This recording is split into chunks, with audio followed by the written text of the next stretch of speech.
Welcome guys. आज बात करेंगे इस पॉडकास्ट में जापानीज लैंग्वेज के बारे में। ये पॉडकास्ट पर्टिकुलर होगा जापानीज लैंग्वेज के बारे में, जिसमें हम बात कर रहे हैं रवि गुप्ता जी से, जो जापानीज लैंग्वेज एक्सपर्ट हैं और नियोंगो मैक्स जापानीज लैंग्वेज इंस्टीट्यूट के फाउंडर हैं, जो अब तक मोर देन 3000 स्टूडेंट को ट्रेनिंग दे चुके हैं जापानीज लैंग्वेज में। तो without wasting any time guys, हम शुरू करते हैं जापानीज लैंग्वेज के बारे में जानकारी लेते हुए जी। कि जैसे जापानीज लैंग्वेज है, जापानीज लैंग्वेज मैंने जितना सुना है, लैंग्वेज तो बहुत सारी हैं, जापानीज़ भी बहुत कॉमन लैंग्वेज में आती है, लेकिन मैंने जितना सुना है कि जापानीज लैंग्वेज बहुत हार्ड होती है। उसके अल्फ़ाबेट, मतलब जितना मुझे नॉलेज है, हीरागाना, काताकाना, तो उसके बारे में आप मुझे थोड़ा बताएंगे कि कितना हार्ड है जापानीज लैंग्वेज सीखना अदर लैंग्वेज से। इसके बारे में थोड़ा मेरे को बताइए।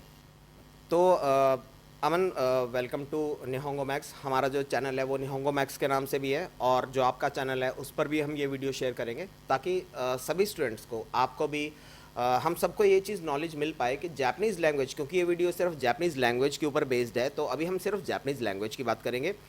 तो पहला आपका जो क्वेश्चन था कि वो आसान है या मुश्किल है, या मुश्किल है, हमने सुना है हीरागाना कातागाना स्क्रिप्ट वगैरह होता है, ये भी है। बात बिल्कुल ठीक है, आपका क्वेश्चन बिल्कुल ठीक है। और इसका ना दो आंसर मैं देना चाहता हूँ, उसके बाद मैं एक और बात बताना चाहता हूँ। तो पहले मैं शुरू करता हूँ कि हाँ, आपने बिल्कुल ठीक कहा, ये मुश्किल है। अगर स्क्रिप्ट के हिसाब से देखें तो हीरा गाना सीखना पड़ता है, काता गाना सीखना पड़ता है। लेकिन एक मेरा एक आपसे क्वेश्चन है, अगर हमने ABCD सीखी है, तो हमने बचपन में सीखा ना, एक बड़ी ABCD होती है, एक छोटी ABCD, याद है आपको? तो लेकिन हिंदी में तो कुछ भी नहीं था, क ख ग एक ही तरह का होता है। तो इंग्लिश सीखते समय हमने कभी भी ऐसा नहीं बोला कि इंग्लिश की स्क्रिप्ट मुश्किल है, हिंदी की स्क्रिप्ट आसान है, ऐसा कुछ नहीं होता। हमने सीख लिया। जैसे इंग्लिश 26 है, तो इसी तरह से हीरा गाना काता गाना 45 होता है। यानी कि एक बिगनर के लिए ना इतना कोई मुश्किल काम नहीं है जापानीज़ लैंग्वेज को स्टार्ट करना और सीखना। अब मैं इसका ना दूसरा आंसर देना चाहता हूँ, वो ये है कि जैसे जैसे आप एडवांस में जाते हैं तो कांजी नाम की एक स्क्रिप्ट भी आपको सीखनी पड़ती है, जो कि बिल्कुल सही बात है, मुश्किल होता है उसको सीखना। जैसे अगर लेवल्स की बात करें तो 100 कांजी आपको हर लेवल में सीखनी पड़ती है, ये बात बिल्कुल ठीक है। लेकिन अगेन इसका एक पॉजिटिव एस्पेक्ट मैं आपको बताना चाहता हूँ। जैसे अगर कोई लैंग्वेज मुश्किल है, अगर आप कहो कि मुश्किल है, तो आगे जाके तो ये अच्छी बात है ना कि हमने कोई चीज़ मुश्किल सीखी है, यानी कि बहुत सारी भीड़, बहुत सारी जनता उसमें नहीं घुस पाएगी इतनी आसानी से, और हमारी वैल्यू बनी रहेगी। या फिर अगर कोई बहुत आसान काम करो आप, जो मैं 6 महीने में 1 साल में ही सीख जाऊं, जिसमें आगे जाके जनता बहुत सारी घुस रही है, तो आप कौन सा चूज़ करोगे? स्टार्टिंग में आपको मुश्किल है, लेकिन आगे जाके आपका फ्यूचर एकदम सिक्योर रहे, बढ़िया रहे, या फिर स्टार्टिंग में तो मुश्किल ना है लेकिन आगे जाके मुश्किलें आती रहें? ठीक है, तो बस इसका ये आंसर है। ठीक है, बहुत अच्छा जवाब। हमारे व्यूअर्स को, जो हमें देख रहे हैं, उन्हें पता लग गया होगा कि जापानीज़ के बारे में, कि कठिन और आसान के बारे में जिनको थोड़ी कन्फ्यूज़न होती है, तो वो क्लियर हो गई होगी। अब दूसरी बात यह है, जापानीज़ ठीक है, जापानीज़ सीखें, आप ये बोल रहे हैं, तो जापानीज़ में मेरे को ये भी बताएं कि जो जापानीज़ सीखते हैं स्टूडेंट, जैसे हमें पता है इसमें लेवल होते हैं, N1 N2 N3 N4 N5, तो इसको थोड़ा क्लियर कर दो स्टूडेंट्स के लिए कि N1 क्या होता है। कई लोग सोचते हैं बस N1 सीख लिया तो हम बिल्कुल जापानीज़ में एक्सपर्ट हो गए, या हम थोड़ा सा बोलने लगे। तो ये ज़रूर बताएं कि N1 और N2 की क्या महत्व है, क्या इंपॉर्टेंस है। अपार्ट फ्रॉम दैट, इसके अलावा ये भी बताएं कि इसको सीख के क्या स्कोप है जापानीज़ लैंग्वेज का इंडिया में और जापान में और एब्रॉड में, क्या क्या इसके करियर ऑप्शन हो सकते हैं।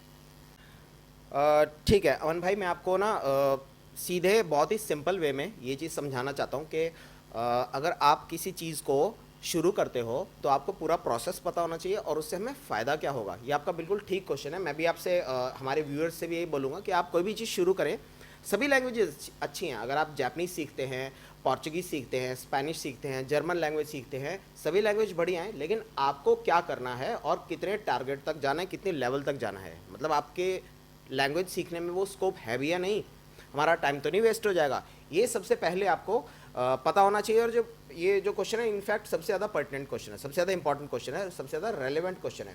तो इसका मैं आंसर देना चाहता हूँ। अगर मैं अभी तो सिर्फ, क्योंकि ये वीडियो सिर्फ जापानीज़ लैंग्वेज के लिए, आगे जाके हम दूसरी लैंग्वेज पे भी वीडियोज़ बनाएंगे, तो उसके लिए मैं आपको बताना चाहता हूँ, सबसे पहले अगर आप सर्च करेंगे गूगल पर, खाली मेरी बात मत मानिए कि मैं ही सही हूँ, ठीक है, आप गूगल पर सर्च करें, हज़ारों डेटा और भी हैं, AI वगैरह सर्च करें, तो आपको ये पता चलेगा कि जापानीज़ लैंग्वेज को सीखना मुश्किल होता है, मैं मानता हूँ।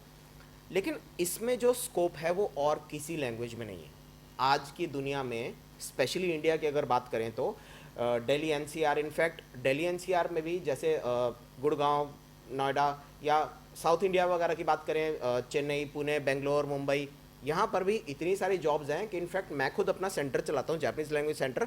मेरे पास स्टैंडिंग जॉब्स हैं इस टाइम, लेकिन वो स्टूडेंट्स नहीं हैं जो वो लेवल्स क्लियर कर पाए। देखिए 5 लेवल होते हैं, आपने लेवल्स की बात करी थी तो वही चीज़ मैं बताना चाहता हूँ कि इसमें उल्टा शुरू होता है, 5 4 3 2 1 इस तरह से आपको जाना होता है। 5 सबसे आसान है, अगर आप बिगनर हैं तो आप 5 से शुरू करेंगे और उसके बाद 4 3 2 तक जाएंगे, या 1 तक भी जाते हैं कुछ स्टूडेंट्स, लेकिन ज़्यादातर 3 2 तक आपका काम हो जाता है। या काम का मतलब है कि आपको बहुत अच्छी जॉब मिल जाती है।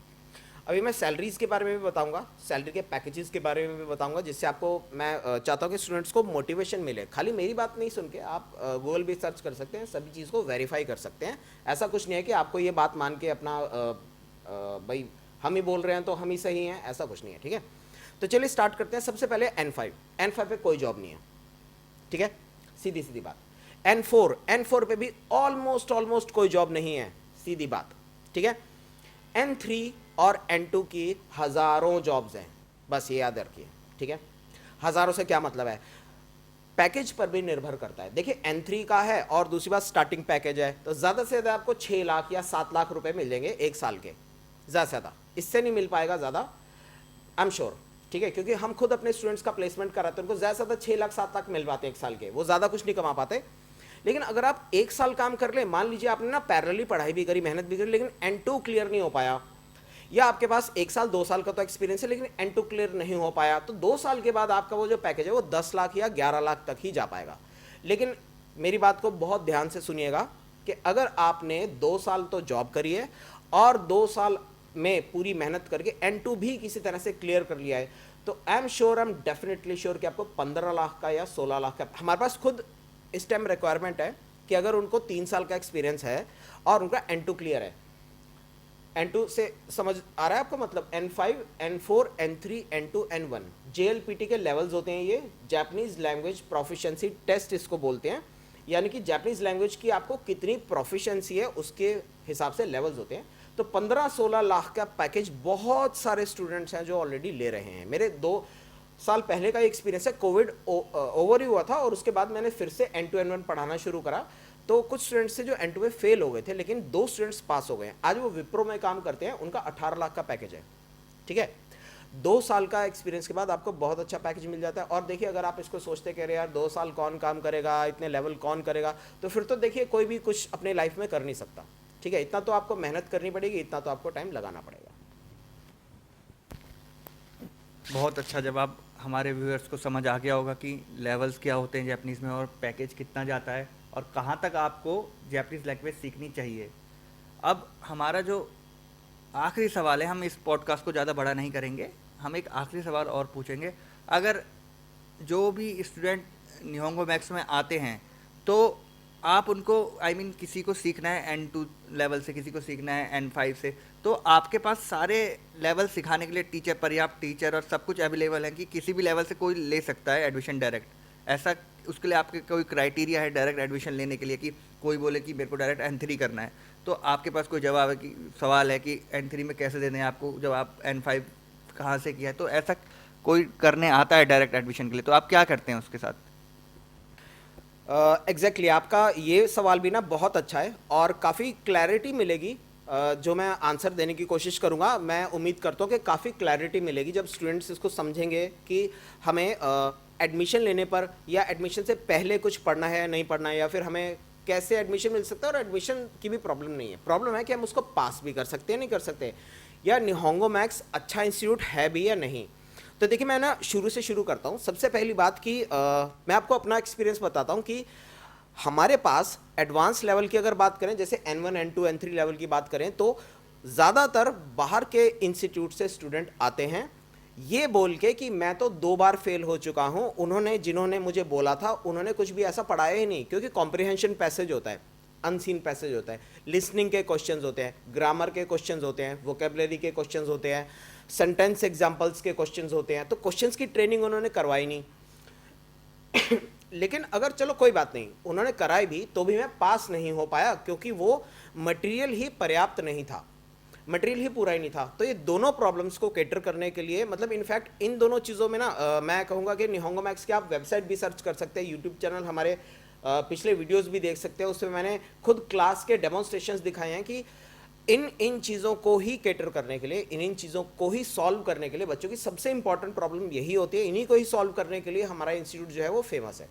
ठीक है, इसके बाद जॉब मिलना ना मिलना बहुत ही आसान हो जाता है, यानी कि हमें ऐसी ज़रूरत ही नहीं पड़ती कि आपको ना हम किसी तरह से जॉब में वो करें, प्रमोट करें या कुछ जॉब दिलवाएं आपको, आप खुद ही जॉब ले लेते हैं क्योंकि लेवल पार है। तो लेवल के बाद मैंने बताया ना N3 पास होने के बाद ही अपने आप में ही जॉब्स आपके लिए अवेलेबल है। आप इंटरनेट पर सर्च करिए, मेरी बात मत मानिए, आप इंटरनेट पर सर्च करिए, आपको 5-4-3 ही करना है, 2-1 तक जाना ही नहीं, उसके बाद भी आपको जॉब्स मिल रही हैं अगर, और वो भी अच्छे बहुत अच्छे पैकेज। मैं तो कहूँगा देखिए स्टार्टर्स के लिए 15-16 लाख रुपया थोड़ा सा बड़ा ड्रीम है, लेकिन स्टार्टर के लिए अगर मैं कहूँ कि 7 लाख रुपया 6 लाख रुपये तो अच्छा ड्रीम नहीं है क्या ये?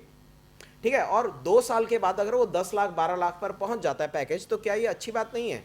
और देखिए दूसरी बात की कुछ स्टूडेंट्स कहते हैं कि क्या मैं टेक्निकल लैंग्वेज करूं, इसके साथ फाइनेंस में कुछ करूं, मैं SAP का सॉफ्टवेयर वगैरह सीखूं। तो देखिए पहले आप जापानीज़ लैंग्वेज सीखिए, या इनफैक्ट जापानीज़ नहीं मतलब कोई भी लैंग्वेज हो उसको पहले आप अच्छी तरह से करिए, आपके रास्ते अपने आप खुल जाएंगे।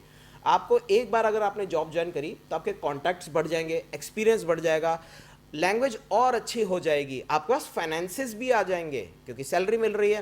तो ये 4 चीज़ें आपको आगे जाने वाले करियर के लिए बहुत सपोर्ट करेंगी। बस इस बात का भरोसा रखिए, क्योंकि हम लोगों में होता है ना कि हमें जल्दी चाहिए, अभी चाहिए सब कुछ, तो ऐसा नहीं होता। कम से कम 1-2 साल आपको ना पूरी मेहनत करनी पड़ेगी लैंग्वेज सीखने में, उसके बाद 1-2 साल की मेहनत करनी पड़ेगी आपको जॉब के लिए, और फिर आपका करियर बहुत अच्छा है।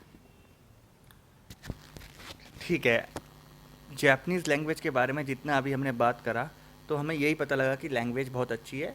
इनफैक्ट लैंग्वेज सारी अच्छी होती हैं, बस आपने जैसा बताया कि जिसको भी सीखना है उसको पहले सोचना है कि क्यों सीखना है, अपना स्कोप जान के कि उसका क्या स्कोप है। तो मुझे लगता है कि जापानीज़ लैंग्वेज का जितनी जानकारी थी, मेन बातें थी, वो हम कर चुके हैं। हाँ जी। तो अभी हम इस पॉडकास्ट को यहीं पे फिनिश करेंगे। आपका आने के लिए बहुत बहुत धन्यवाद। ओके, सेम मैं भी आपको कहना चाहता हूँ कि इसमें बताने की हज़ारों चीज़ें हैं, क्वेश्चंस भी हज़ारों हैं, लेकिन आपने जो क्वेश्चंस पूछे हैं ना वो एकदम बेस्ट क्वेश्चंस थे अभी तक के। ठीक है, तो मैं पूरी उम्मीद करता हूँ कि इस वीडियो से हमारे व्यूअर्स को काफ़ी कुछ सीखने को मिला होगा। और हमारा जो नंबर है वो इस वीडियो के ऊपर आपको जैसे लिखा हुआ नज़र आ रहा है, कभी भी कॉल करिए, आपके और भी अलग अलग क्वेश्चन जो है वो भी हम सॉल्व करेंगे। Alright, so thank you so much, that's it for this video, please like and subscribe, thank you.